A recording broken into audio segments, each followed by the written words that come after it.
I'm Carolina with alwaysexpectmore.com, and today we're going to finish up our Cricut Maker Block of the Week quilt. As I told you way back at the very beginning, Cricut sent me one of their Cricut Makers back in August, and I was so excited and so thankful for that I created an entire series of 14 videos, and it's actually more than 14 videos because there's a couple little bonus videos in there. So I think we're at like 16 videos at this point that show you start to finish how to make a quilt on the Cricut Maker.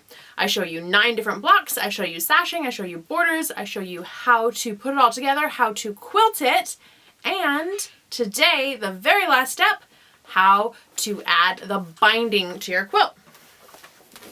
So this is the binding on the quilt. It's the very edge right here. And I've got 2 files down below, one for making a scrappy binding and one for making a solid color binding. You can use the scraps that you have from leftover from making all the blocks to make the scrappy binding, or you can get new fabric and just cut nice long pieces to be able to put on a solid color binding all the way around. It's up to you. So you ready? Let's finish up this quilt. We have our quilt quilted from last time, so we can go ahead and set this out of the way for now, but we will need it so that we'll apply the binding. The binding is the strip of fabric that goes along this edge, because right now we have 2 raw edges of fabric and this big raw edge of batting. So we're going to protect this and cover it. Also, the edges of the quilt tend to get the most wear and tear because they rub up against things, so having that binding on there really protects it. So that's what we're going to be doing with the binding. We'll set this aside. I have my mat as well as all the scraps left over from having made the quilt. Now, if my scraps look a little bit different than your scraps, that's fine. It's not a big deal. We're just going to do the best we can with the scraps. We have whatever sizes you have. We have our 12 by 24 inch mat. We're going to peel off the protective plastic. And now we want to apply these fabric straps. I have a rather large piece of yellow here. So I'm going to put this yellow down with the selvage edge extending over up past the top of the mat because we don't want to cut into that selvage edge. And I'm going to press that down. Then, I have this funny shaped piece of pink. I'm going to go ahead and just lay that down as it is because I'm not quite sure how my binding pieces are going to fit on this, so I'll just leave it like that. And then is there another piece that I have that'll fit down here? This pink is a little bit big. Nope, this is a little bit big. Okay, so I'm just going to start with these first 2 pieces. And again, if your pieces are smaller than this, totally fine. We're going to grab our device. In this case, I'm using an iPad. You can use whatever you like. And we're going to open up the Cricut Design Space file for the bindings, and you'll find that in the links below. This is the binding file, and you'll see there's 3 different binding lengths that I designed for you here. We're just going to be using these 3 lengths. The top one is about 12 inches. So that'll extend the entire width of the mat. Then we have 2 smaller ones, and we're just going to see what fits. Now you can use Snap Mat if you like for this. I'm not going to use Snap Mat. Remember, Snap Mat currently only works for iOS devices, so that's iPads and iPhones. I'm going to show you how to do this if you don't have Snap Mat. So it's pulled this up onto my piece, and I know that the binding is 2 1/4 inches wide. So that 2 1/4 inches is going to fit on this large piece. Well, let me see. I have 1, 2, 3, 4, 5, 6, 7, a little bit over 7 inches. So I know that it'll fit on there twice. Now I have this piece here, and I can see that a binding piece is going to fit on there. What's 1, 2, 3, 4. This is only 5 inches tall. So with 5 inches, I should actually be able to fit it twice since it's 2 1/4 if I put them right up against each other. But this isn't the full 12 inches across. This is 3 inches short, so this is 9 inches across. And then I have another small piece down here as well. And this one is 1, 2, 3, 4, 5. This one is also 5 inches, so I can fit 2 of the smallest piece. So now I'm going to go back to my canvas, and I know that all 3 of these, so I'm going to select all 3 of them. All 3 of them, I can make 2 of them. So I go into layers, and I just hit the duplicate button. Now I can move them around if I want, but that's not going to matter at this point. I'm going to make it, I'm going to replace my current preview, and now it shows up here. Now I know that I want this to be 12 by 24. So I'm going to change the material size to 12 by 24. And now I can move these around. These top two pieces are fine, and actually these second two pieces are fine, but these bottom two pieces down here need to actually move over on the mat. So I'm going to do that. They are at 16 inches down and 1, 2, 3, 4, 5, more than 6 inches across. So let me grab this one and grab this one. So I'm going to grab this one and I can move it to 16 inches down, and I can move it all the way over to the edge, and I can do that with this same one over here.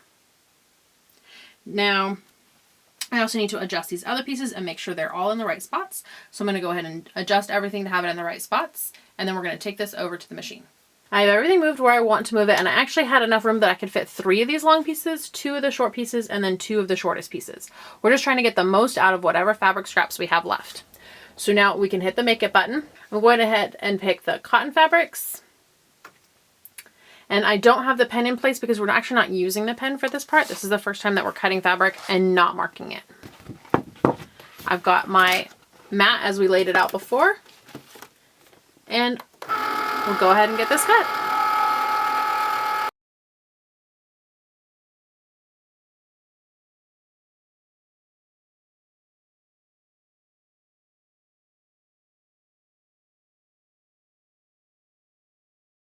So my cuts are complete. I can just peel this away.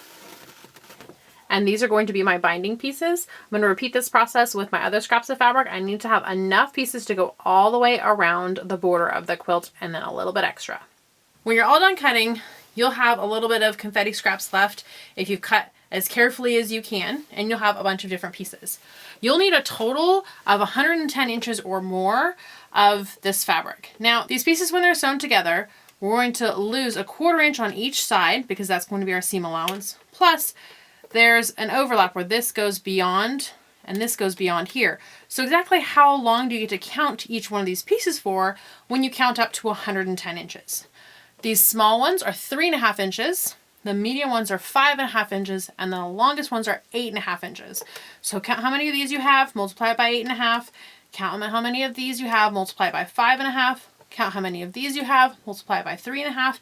Add them all together and make sure you have at least 110. If you have less than 110 inches, go ahead and grab some scrap fabric from your stash, go to the store, buy a fat quarter fabric, and just make up the difference there. This is a scrappy binding.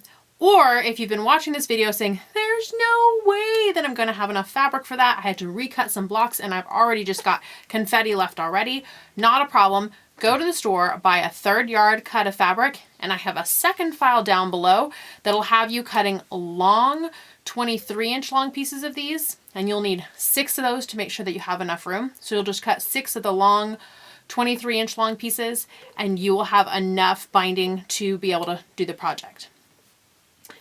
So now we just need to put these pieces together. So we're going to go over to the sewing machine and I'll show you how these pieces get sewn together to make the binding. We'll go ahead and stitch these pieces together. We want this to look very scrappy, so we want to have an assortment through. We don't want to stitch 2 pieces of the same fabric together. We always want to have 2 different pieces of fabric stitched together. And it's also nice if you can add in different lengths to get like a really nice scrappy look. Take 2 pieces and put them right sides together. And you'll put them right sides together so that the edge is lined up. And you've got about 1/4 inch sticking up over on each side. So the edges are lined up and you've got about 1/4 inch sticking out on each side. And you'll know that's perfect when your sewing machine needle lines up right perfectly in that notch and the 1/4 inch edge of your foot lines up perfectly against here.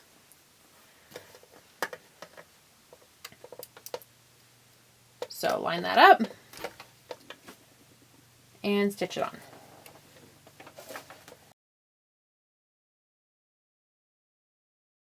So now these 2 pieces are stitched together and we have a little bit of dog ears. We're going to keep doing that and we can actually chain piece them together, putting sets of 2 together and then turning those sets of 2 into sets of 4 and so on until we have all our pieces stitched together. So I'm going to go ahead and do that.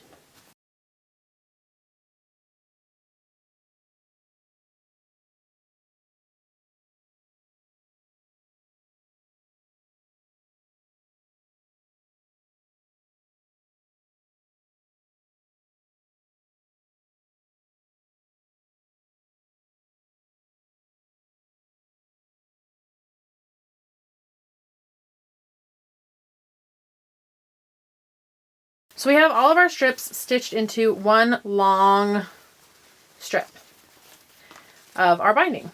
So we need to press it in two different ways. The first we need to do is we need to press open these seams. Now we haven't pressed anything open yet, so I'm going to show you a little bit about pressing open. We're going to first kind of finger press it open and make sure that it's as flat as possible. And then we can come in with the iron and press it open with the iron. So I'll show that again. We're going to open it up with our fingers, kind of finger press this, and then press it with the iron.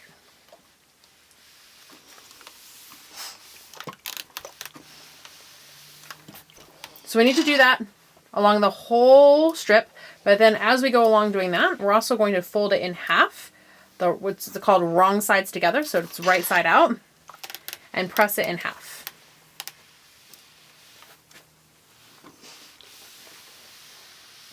So we're going to go ahead and do this all the way along the entire strip, pressing open and pressing in half.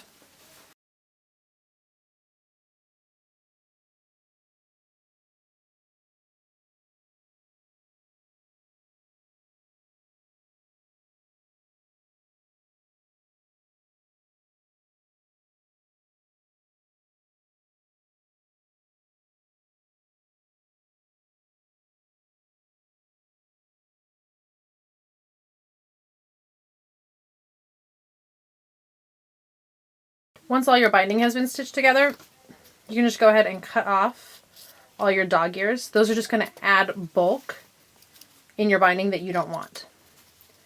Now, it's also the reason that we pressed all of our seams open instead of to the side, because that spreads the bulk across both sides instead of having all the layers over on one side.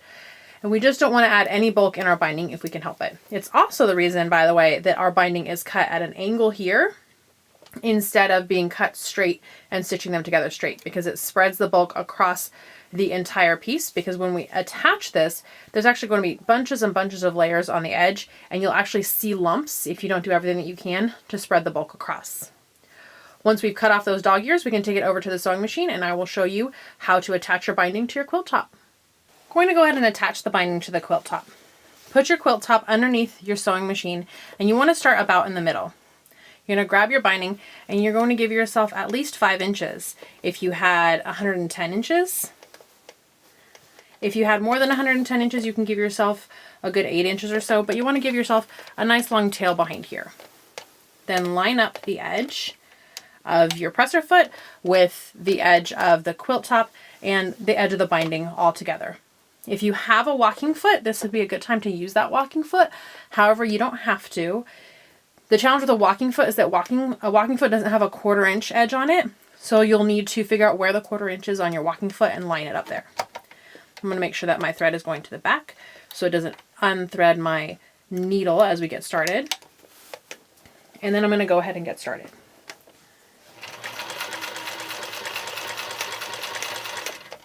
Stitch slowly and carefully. You've got a lot of layers here, and you want to make sure that they're not shifting or stretching.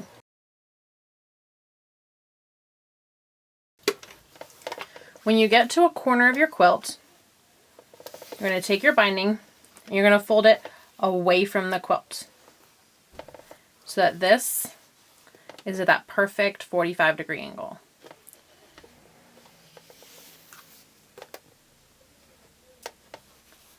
Then flip it back over and take this little wing right here and flip it back out of the way.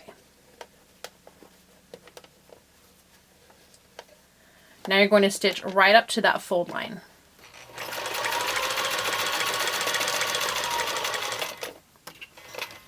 Corners on binding take a beating. Give yourself a couple stitches back and a couple stitches forward. Then lift up your needle, lift up your presser foot, turn your quilt,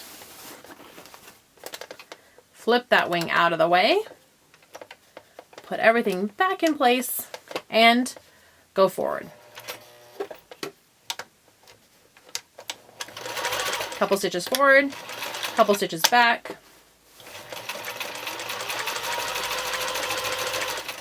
And keep going. You're going to repeat this process, making sure to Flip your corners at every corner, and when you get all the way back to the beginning again, you want to give yourself a good 5 or 6 inches gap where you're not stitching the binding down. And then I'll show you how to attach those 2 binding pieces.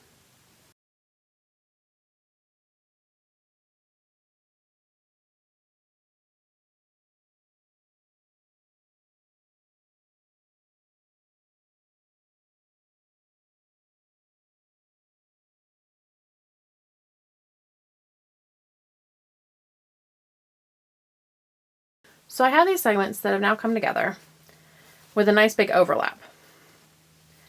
I have this seam right here that I'm actually just going to open up. And you can use a seam ripper for this and just pop open those seams. Just want to make sure that I'm popping open the seams and not ripping into the fabric.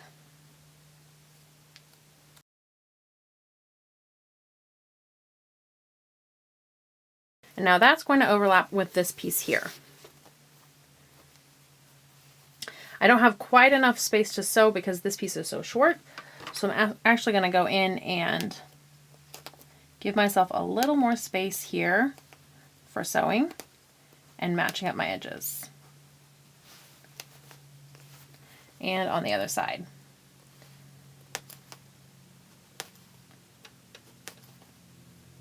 There we go. So I have these 2 pieces that are coming together, and this part can get a little tricky. I want to open this up, lay it flat, and open this up as well. And then I'm going to take my marking pen and I'm going to mark the edge of this fabric. Now this is not my cutting line. My cutting line is actually going to be a 1/2 inch over, because remember, you lose a 1/4 inch on this end and you lose a 1/4 inch on this end. So I want to cut a 1/2 inch over from here. You can take any kind of ruler or marking tool, open up this fabric, find that line and my 1/2 inch mark.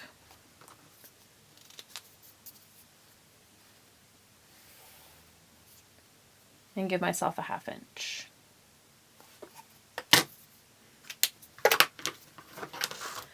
So now I'm double checking before I cut. I'm not cutting where they meet. I'm giving myself a 1/2 inch more. I'm making sure that these are lining up. And then I'm cutting.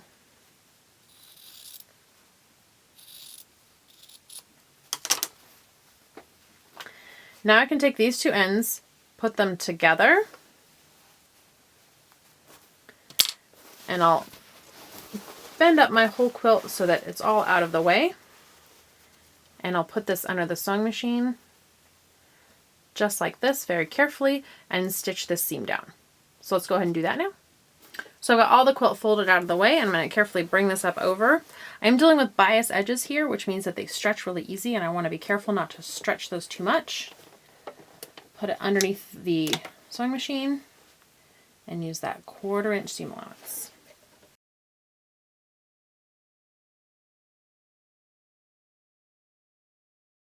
If I've done everything right, this should lie flat and I can just stitch this on. To stitch it on, you want to make sure that your seam allowance is flat. You can try to bring this to an iron, but I like to just finger press it. Give it a really good finger pressing. Lay everything flat and smooth. You'll probably have some dog ears that will need trimming. And stitch back and forth here a little bit. Stitch everything down and stitch back and forth again down at the bottom.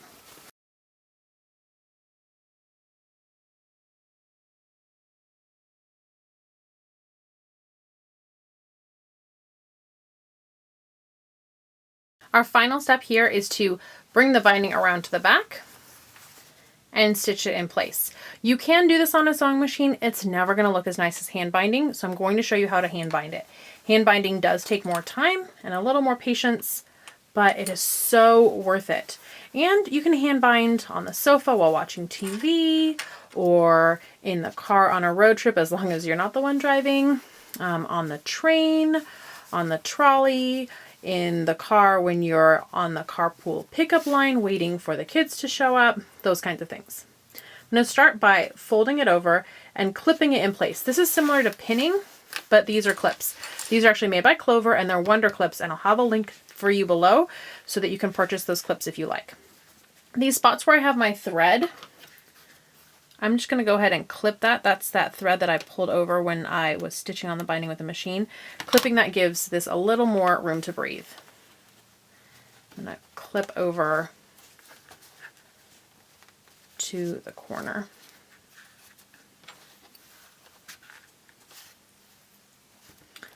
Then I'll show you how I clip the corner. So for clipping the corner, I like to have a nice miter. A miter is that 45-degree angle. Bring it over, and then sometimes I'll use a pin, put it in place, flip it up over, and then clip that corner.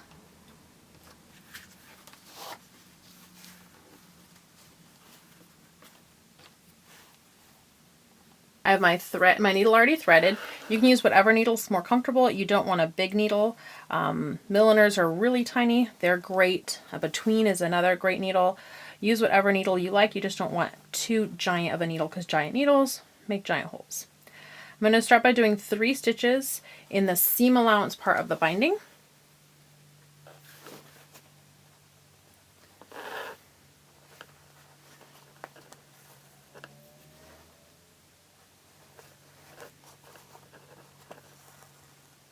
And then I'm going to bring my thread underneath that stitching line and bring it out on the other side, so the non-seam allowance or the quilt side of the stitching line. So I've brought it up onto the quilt side of the stitching line. I'm going to bring my binding piece back over. I'm going to grab just the edge of the binding and then stitch a little bit in the quilt. Maybe about 1/8 of an inch. Then I'm going to again grab a little piece of the binding and some of the quilt. And move that clip out of the way. So grab a little bit of the quilt, and where I'm stitching the quilt is just to this side of the stitching line. So grab a little bit of the binding, little piece of the quilt. So when I grab that binding, I'm not making any forward movement. But when I stitch along the quilt, I'm going a little bit forward. And in that way, going in little 1/8 inch increments,